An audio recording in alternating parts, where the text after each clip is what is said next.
10 Lakers players will be eligible for trades after December 15. Lakers must land one more star. Despite all the big moves they made during the offseason, the Los Angeles Lakers are struggling this season.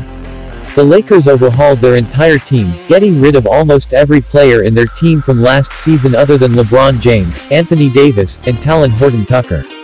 The Lakers made a more veteran-based squad during the offseason, bringing in older players on cheap contracts in order to accommodate Russell Westbrook's massive contract. And so far, that move hasn't worked out the way they hoped, with the Lakers having an inconsistent start to the season. And it appears they will have a chance to fix things. In a report published by Sam Quinn, it was revealed that 10 of the Lakers players will become eligible for trades next week, on December 15.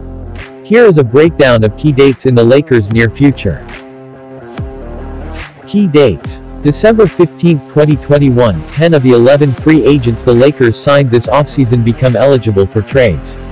Those players are DeAndre Jordan, Rajon Rondo, Carmelo Anthony, Wayne Ellington, Trevor Ariza, Malik Monk, Kent Bazemore, Dwight Howard, Austin Reeves and Kendrick Nunn. The Lakers play their 29th game on this date. December 17, 2021, Avery Bradley becomes eligible for a trade as 60 days have passed since he was claimed off waivers. The Lakers play their 30th game on this date. January 7, 2022, Bradley's contract becomes guaranteed for the season. If he is waived before this point, the Lakers can get out of the rest of his deal.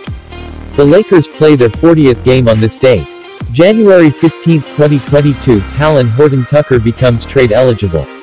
His date is different from the other free agents the Lakers signed this offseason because he was a free agent with bird rights that is making more than the minimum and received a raise greater than 20%. The Lakers play their 43rd game on this date. February 10, 2022, the NBA trade deadline arrives. The Lakers will have played 56 games by this date.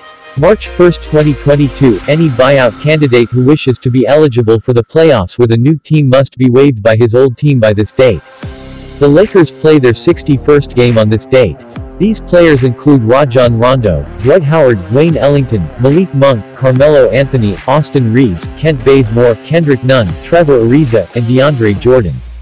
Avery Bradley will become eligible for trade just 2 days later on December 17.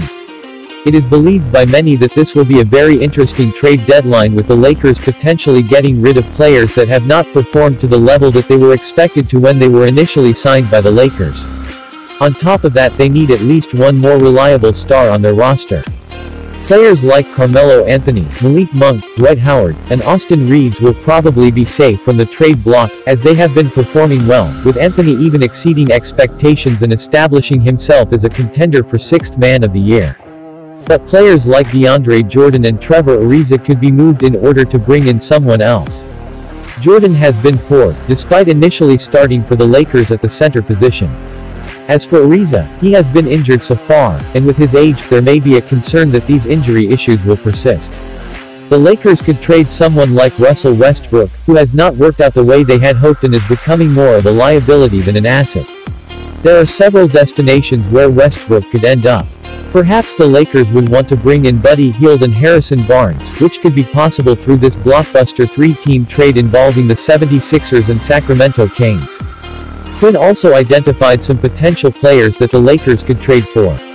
These include Robert Covington, Buddy Hield, whom the Lakers almost acquired during the offseason, Cam Reddish, T.J. Warren, Larry Nance Jr., Kyle Anderson, and Josh Hart, and explained why these players may be available for the Lakers. Possibly available. Robert Covington fully depends on a Blazers blow-up that doesn't appear imminent. He's worked well as a small ball 5 next to Westbrook before, but he's more of a help defender than a man-to-man stopper. The Lakers need the latter more than the former. Buddy Hield, we know the Lakers were interested a few months ago, and not much has happened that should have changed Sacramento's desire to move him.